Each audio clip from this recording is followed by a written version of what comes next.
1 अगस्त से सिर्फ वो लोग जो कम से कम एक वैक्सीन की डोज लगवा चुके हैं सिर्फ वो सफ़र कर सकेंगे। जो असातिज़ा हैं, अगर आप वैक्सीनेटेड नहीं हैं तो 1 अगस्त से आप स्कूलों में जाके या कॉलेज के अंदर जाके पढ़ा नहीं सकते। बच्चों को स्कूल ले जाने, कॉलेज ले जाने की ट्रांसपोर्ट के अंदर काम करते हैं, उसकी मिनी बस के अंदर, वैगन के अंदर काम करते हैं। 31 अगस्त से पहले वो वैक्सीनेट होंगे। अगर वो नहीं होंगे तो फिर वो उनको ये काम करने की इजाज़त नहीं होगी। वो लोग जो होटल में काम करते हैं, रेस्टोरेंट, मैरिज हॉल्स, आपने अगर 31 अगस्त तक वैक्सीन नहीं लगाई हुई तो आप उसके बाद यहाँ पर काम नहीं कर सकेंगे। कोरोना का इलाज लॉकडाउन नहीं, वैक्सीनेशन। सरबराह एनसीओसी असद उमर ने न्यूज़ कॉन्फ्रेंस में अहम फैसलों का ऐलान कर दिया। कहते हैं 1 अगस्त तक वैक्सीनेशन ना करवाने वाले असातिज़ा के स्कूलों और कॉलेजों में दाखिले पर पाबंदी होगी। 31 अगस्त से पहले पिक एंड ड्रॉप सर्विस देने वालों को वैक्सीन लगवानी होगी। ट्रांसपोर्ट समेत हुजूम वाले दफातर में काम करने वाले मुलाजमीन भी 31 अगस्त तक वैक्सीन लगवाने के पाबंद होंगे। 1 अगस्त से वैक्सीन लगवाने वाले ही फ़ज़ाई सफ़र के अहल होंगे। मैरिज हॉल्स, होटल, मार्केट्स में काम करने वालों के लिए 31 अगस्त तक वैक्सीन लाजमी करार। मुअव्विन ख़ुसूसी फैसल सुल्तान बोले, बड़े शहरों में कोरोना का दबाव बढ़ रहा है। पूरे शहर हफ्तों बंद कर दें, ये इस मसले का इलाज नहीं है। इलाज ये है कि वो जो तमाम हिफाजती तदाबीर हैं, लॉकडाउन का कहा जाता है, जो SOP की इन्फोर्समेंट का कहा जाता है, अगर वो अच्छे तरीके से हो जाए तो इसमें हम एक दफ़ा नहीं, हम बार बार देख चुके हैं कि हमें कामयाबी हासिल होती है। NCOC के सिंध में मुकम्मल लॉकडाउन की मुखालफत, कोरोना SOPs पर अमल दरामद के लिए फौज समेत तमाम फोर्सेज देने की पेशकश। सरबराह NCOC असद उमर ने मीडिया ब्रीफिंग में कहा, शहरों को हफ्तों बंद करना मसले का हल नहीं। मुकम्मल लॉकडाउन के बाद कोरोना वबा बहुत तेजी से फैलती है। सिंध और बलूचिस्तान में SOPs पर अमल दरामद सबसे कम नजर आता है। SOPs पर अमल दरामद से ही कोरोना को कंट्रोल किया जा सकता है। डॉक्टर फैसल सुल्तान ने कहा, कराची में कोरोना केसेस तेजी से बढ़ रहे हैं, अस्पतालों पर दबाव बढ़ रहा है।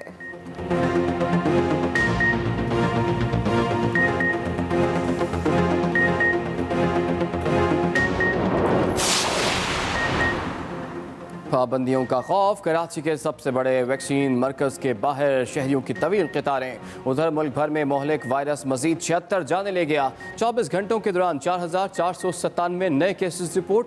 NCOC के मुताबिक मुल्क भर में मुस्बत केसेस की शरह 7.53% रही।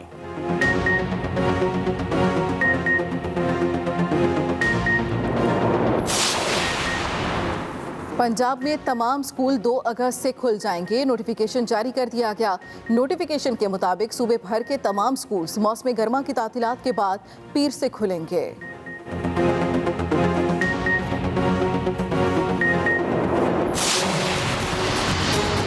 You have to speak to Taliban about what they're doing. We're not responsible. Neither are we some spokespersons for Taliban. If this civil war goes on between the government and Taliban, it will almost certainly spill over to Pakistan's tribal area. Taliban के कामों में हमारा कोई लेना देना नहीं, वज़ीर आज़म ने वाज़ेह कर दिया। अफ़गान मीडिया नुमाइंदगान से गुफ्तगू में कहा कि अफ़गानिस्तान के हालात का ज़िम्मेदार पाकिस्तान नहीं, ऐसा समझना अफसोसनाक है।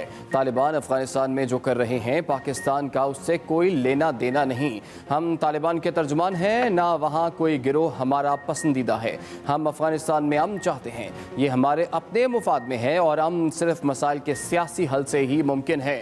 ये बात समझने की ज़रूरत है कि अफ़गानिस्तान में बदअमनी का सबसे बुरा असर पाकिस्तान पर पड़ेगा। हम पहले ही 30 लाख अफगान महाजरीन को पनाह दिए हुए हैं। हाल ही में अफगानिस्तान का दौरा किया। सदर अशरफ गनी से अच्छे ताल्लुकात हैं।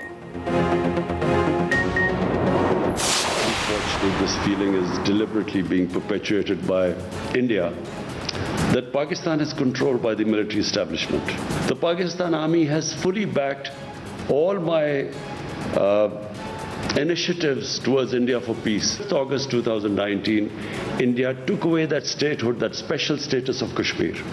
So from then onwards, Pakistan has broken off all diplomatic relationship with India. फौज हुकूमत के हर इकदाम की हिमायत कर रही है। मेरी हुकूमत की खारजा पॉलिसी पार्टी मंशूर के ऐन मुताबिक है।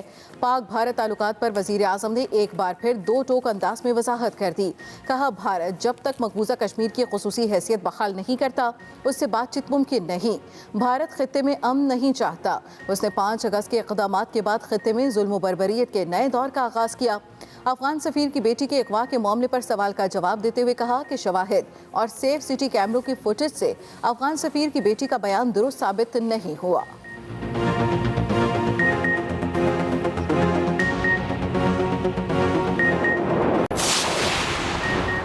सिंध में असलहे की नुमाइश करने वाली गाड़ियों को बंद करने का हुक्म। वज़ीर आला सिंध की ज़ेर सदारत सूबाई एपेक्स कमेटी इजलास में अहम फैसले।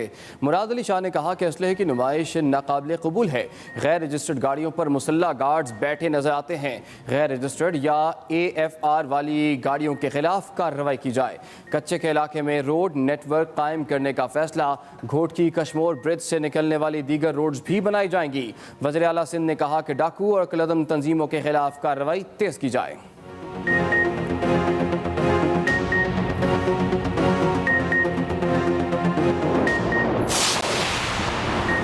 इस्लामाबाद में कल होने वाली बारिश से बुरा हाल। मुतासरा सेक्टर E11 में रिलीफ और रेस्क्यू ऑपरेशन आखिरी मरहले में दाखिल हो गया।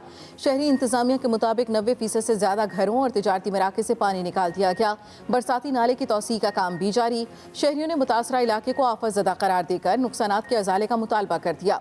कल होने वाली बारिश के बाद तहखानों में पानी भरने से 2 अफराद जाम बहक, जबकि करोड़ों रुपए मालियत का सामान बर्बाद हो गया था।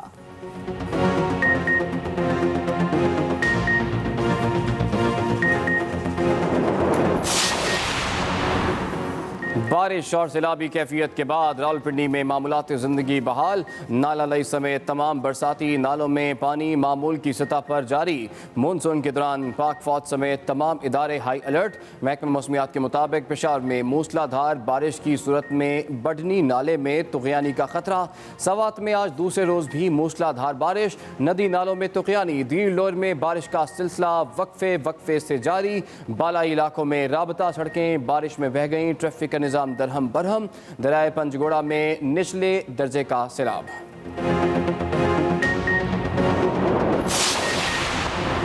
कराची के साहिल पर फंसे जहाज से तेल निकालने का अमल जारी। ईंधन निकालने का अमल सुबह 5 बजे शुरू किया गया। समंदर में ऊंची लहरें बनने की सूरत में ऑपरेशन रोक दिया जाएगा।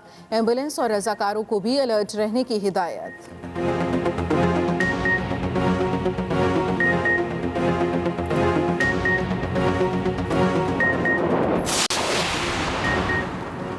कराची में तजावुज़ात के खिलाफ ऑपरेशन। इंसदाद तजावुज़ात सेल ने जुबली मार्केट में नाले पर कायम मुतादिद दुकानों को गिरा दिया।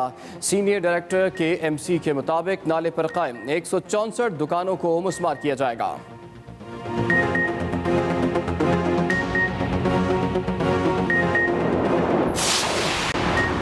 बलूचिस्तान के साहिली इलाकों में लोड शेडिंग। हुकूमत ने मामला ईरान के साथ उठा दिया। वफाकी वज़ीर तवानाई हमाद अज़हर कहते हैं, ईरान में बिजली के शॉर्टफॉल से साहिली इलाकों में लोड शेडिंग हो रही है। ईरान से बिजली की फराहमी मामूल पर लाने की दरख्वास्त की है। साहिली इलाकों को नेशनल ग्रिड से मुंसलिक करने का काम जारी है। इस्लामाबाद में तकरीब से खिताब करते हुए वफाकी वज़ीर ने कहा, हुकूमत इलेक्ट्रिक गाड़ियों की कीमत को कम करने की कोशिश करेगी। उम्मीद है इस साल पाकिस्तान में बिजली से चलने वाली गाड़ियाँ बनना शुरू हो जाएंगी। इलेक्ट्रॉनिक गाड़ियों से माहौलियाती आलूदगी में कमी आएगी।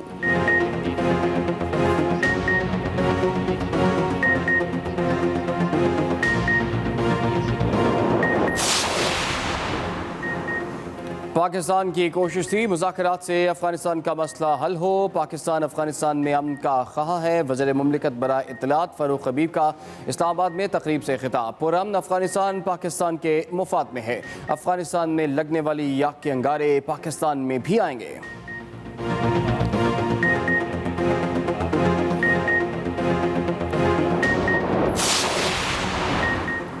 नया पाकिस्तान हाउसिंग अथॉरिटी के तहत LDA अपार्टमेंट्स की कुरानंदाजी। वज़ीर आज़म इमरान खान की तकरीब में शिरकत। कुरानंदाजी की 4000 अपार्टमेंट्स में से 2000 अपार्टमेंट्स की कुरानंदाजी की गई। हुकूमत की तरफ से हर अपार्टमेंट पर 3 लाख रुपए की सब्सिडी दी जाएगी।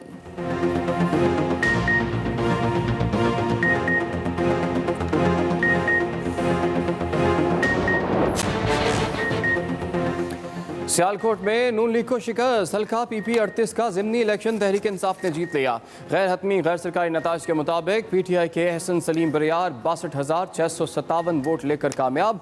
नून लीग के उम्मीदवार तारिक सुबहानी 56,353 वोट लेकर दूसरे नंबर पर रहे।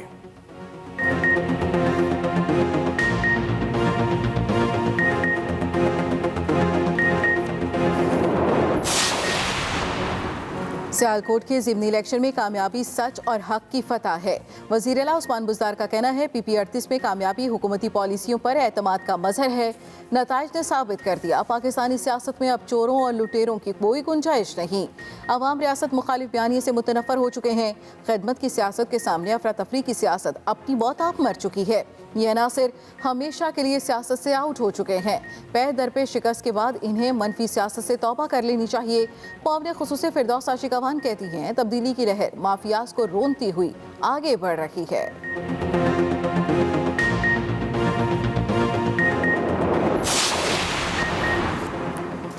कौन जीतेगा कौन हारेगा? आज़ाद कश्मीर के जिला बाग के हल्का LA 16 के 4 पोलिंग स्टेशन पर दोबारा पोलिंग जारी। चारों पोलिंग स्टेशन हसास तरीन करार, सिक्योरिटी इंतहाई सख्त। PTI और पीपल्स पार्टी में कांटे की टक्कर। 25 जुलाई को 2 पोलिंग स्टेशन पर बदनज़मी के बायस बैलेट पेपर्स ज़ाया हो गए थे और पोलिंग स्टेशन पर सिरे से पोलिंग ही नहीं हो सकी थी। 167 पोलिंग स्टेशन में से 163 पोलिंग स्टेशन के गैर सरकारी नताज के मुताबिक PTI को बरतरी हासिल।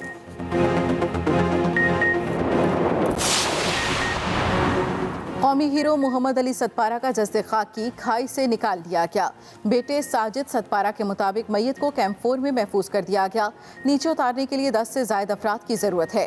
रेस्क्यू मिशन हर सूरत 10 अगस्त से पहले मुकम्मल करना लाजमी है। अगस्त के दूसरे हफ्ते में K2 पर शदीद मौसमी हालात होंगे।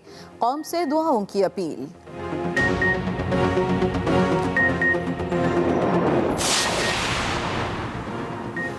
भारत में इंसानी हुकूक की खिलाफ वर्जियाँ, अमरीकी वज़ीर ख़ारजा ने मोदी सरकार को खबरदार कर दिया। दौरे भारत के दौरान एंथनी ब्लिंकन का कहना था कि नई दिल्ली इंसानी हुकूक के मामले को पसे पुश्त न डाले।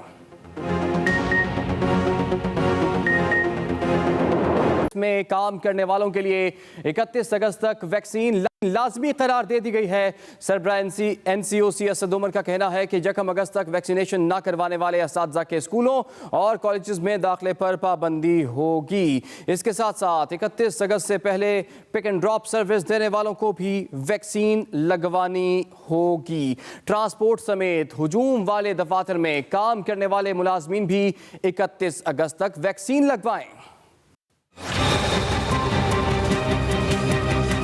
सिंध हुकूमत जो है वो बड़े एक्टिवली इसको देख रहे हैं कि क्या इकदाम किए जाएं। पूरे शहर हफ्तों बंद कर दें, ये इस मसले का इलाज नहीं है। जब आप बिल्कुल बंद कर देते हैं तो जैसे खोलते हैं और उसके बाद आप वही तबाही आपको फैलती हुई नजर आती है। जो SOP की इन्फोर्समेंट का कहा जाता है, अगर वो अच्छे तरीके से हो जाए तो इसमें हम एक दफ़ा नहीं, हम बार बार देख चुके हैं कि हमें कामयाबी हासिल होती है। मुख्तलिफ जो वफाक की इकाइयाँ हैं उसके अंदर SOP की इन्फोर्समेंट यानी उसके ऊपर अमल दरामद करने की शरह क्या चल रही है। सबसे कम सिंध और बलूचिस्तान है 33% के ऊपर। कोरोना के बढ़ते केसेस, हुकूमत ने अहम ऐलान कर दिया। हवाई जहाज पे जो सफर करेंगे लोग, उनके लिए ये पहले से अनाउंसमेंट कर दी गई थी कि 1 अगस्त से सिर्फ वो लोग जो कम से कम 1 वैक्सीन की डोज लगवा चुके हैं सिर्फ वो सफर कर सकेंगे। और इसी तरीके से जो असातिज़ा हैं, अगर आप वैक्सीनेटेड नहीं हैं तो 1 अगस्त से आप स्कूलों में जाके या कॉलेज के अंदर जाके पढ़ा नहीं सकते। हम अपने बच्चों की जिंदगी को खतरे में नहीं डाल सकते। जो तालिब इल्म हैं उनके लिए 31 अगस्त आखिरी तारीख रखी गई है। NCOC के सरबराह असद उमर ने इस्लामाबाद में न्यूज़ कॉन्फ्रेंस करते हुए ऐलान किया कि बच्चों को स्कूल ले जाने वाले ड्राइवर 31 अगस्त से पहले वैक्सीनेशन कराएं। वो लोग जो होटल में काम करते हैं, रेस्टोरेंट, मैरिज हॉल्स, जो शादी हॉल्स हैं, वहाँ पर काम करते हैं, जहाँ पे बहुत सारे लोग आते हैं, आपने अगर 31 अगस्त तक वैक्सीन नहीं लगाई हुई तो आप उसके बाद यहाँ पर काम नहीं कर सकेंगे। कोरोना से मजीद 76 अफराद इंतकाल कर गए। दूसरे रोज भी 4000 से ज्यादा केसेस रिपोर्ट हुए। NCOC के मुताबिक गुज़श्ता 24 घंटों के दौरान मुल्क में कोरोना के 59,760 टेस्ट किए गए। मुस्बत केसेस की शरह 7.53% रही। कोरोना की रोकथाम के लिए सिंध हुकूमत के इक़दाम पर अवाम एक्सपो सेंटर पहुंच गए। वैक्सीनेशन सेंटर में SOPs की धज्जियां बिखेर दी गई। शहरी वैक्सीन लगवाने के लिए घंटों इंतजार करने पर मजबूर हैं। इसी पर बात करेंगे, हमें ज्वाइन किया एक्सप्रेस न्यूज़ के नुमाइंदे काशिफ हुसैन ने। काशिफ, इतना ज़्यादा लोगों का रश है, इनके लिए क्या इंतजाम है वहाँ पर? जी बिल्कुल, देखिए कराची में जो कायम एक्सपो सेंटर में मेगा सेंटर है, ये मुल्क का सबसे बड़ा सेंटर है, क्योंकि कराची के दीगर जो डिस्ट्रिक्ट हेल्थ सेंटर्स हैं वहाँ पर वैक्सीनेशन के मौसर इंतजाम नहीं किए गए। शहरी मुख्तलिफ जो डिस्ट्रिक्ट में जा रहे हैं वैक्सीन के लिए, पता चल रहा है कि वहाँ 80% जो बूथ हैं या तो बंद है या अमला मौजूद नहीं है, जिसकी वजह से एक्सपो सेंटर पर वैक्सीन लगाने वाले शहरियों का दबाव बढ़ता चला जा रहा है। वैक्सीनेशन सेंटर एक्सपो सेंटर अभी इस वक्त मुकम्मल इस्तेदाद पर चल रहा है। यौमिया 20,000 वैक्सीन यहाँ लगाई जा रही हैं। अब तक कराची एक्सपो सेंटर में 8 लाख अफराद को वैक्सीन लगाई जा चुकी है। सुबह सवेरे से लोगों की तवील कतारें एक्सपो सेंटर पर दिखाई दे रही हैं। बहुत आहिस्ता आहिस्ता ये कतारें आगे बढ़ती हैं, जिसकी वजह से शहरी मुश्किलात का भी शिकार है। उनका ये कहना है कि काफ़ी वक्त इंतजार करना पड़ रहा है और काफ़ी देर बाद यहाँ पर नंबर आता है। जो लोग 9 बजे यहाँ पर वैक्सीन लगाने के लिए आए थे, 2 से 2:30 बजे उनका नंबर आया और उनका ये भी कहना है कि अंदर नाकाफी इंतजाम हैं, पानी के लिए कोई इंतजाम नहीं है, बैठने के लिए भी मसाइल हैं। ये तो सूरत हाल है जो कि शहरियों के दबाव की वजह से दरपेश है। लेकिन कराची के अंदर इस वक्त भी जो वैक्सीन लगाने वालों का तनासुब है काफ़ी कम है। कराची की मजमूई तौर पर 23% आबादी ने अब तक वैक्सीन लगाई है। 33 लाख लोग ये बनते हैं, जो कि सिंध के तनासुब के मुकाबले में ज़्यादा, लेकिन कराची की आबादी के लिहाज से कम है। अगर सिंध की बात की जाए तो तकरीबन 60 लाख लोगों ने अब तक वैक्सीन लगाई है, जो सिंध की मजमूई आबादी का 16.73% है। अगर कराची के अलावा दीगर शहरों की बात की जाए तो हैदराबाद में तकरीबन 13% और उसके बाद जो सक्कर है उसमें 9%, मीरपुर खास डिवीज़न में 16%, उसके बाद शहीद बेनज़ीराबाद डिवीज़न में 15%, जबकि लाड़काना डिवीज़न में अब तक सिर्फ 10% जो अफराद हैं उन्होंने वैक्सीन का तहफ़्फ़ुज़ हासिल किया है। जैसे जैसे वक्त आगे बढ़ता जा रहा है, कोरोना की जो चौथी लहर तशवीशनाक शक्ल इख्तियार करती जा रही है, शहरियों में वैक्सीन का शऊर भी बढ़ता चला जा रहा है। दूसरी जानिब खुद हुकूमत इंतजाम कर रही है, जिसकी वजह से शहरियों की हौसला अफजाई हो। जैसे खास तौर पर हुकूमत सिंध ने पाकिस्तान टेलीकॉम कम्युनिकेशन को ये ख़त लिखा है कि ऐसे शहरी जिनकी वैक्सीनेशन ना हो उनकी मोबाइल सिम बंद कर दी जाए। इस तरह की जो इंतबाही कार्रवाइयाँ सिंध हुकूमत की वो भी रंग ला रही हैं, जिसकी वजह से वैक्सीनेशन सेंटर पर शहरियों का रश बढ़ता जा रहा है। जी, शहरियों का रश बढ़ता जा रहा है। बहुत शुक्रिया काशिफ हुसैन, आपने हमें तफसीलात से आगाह किया।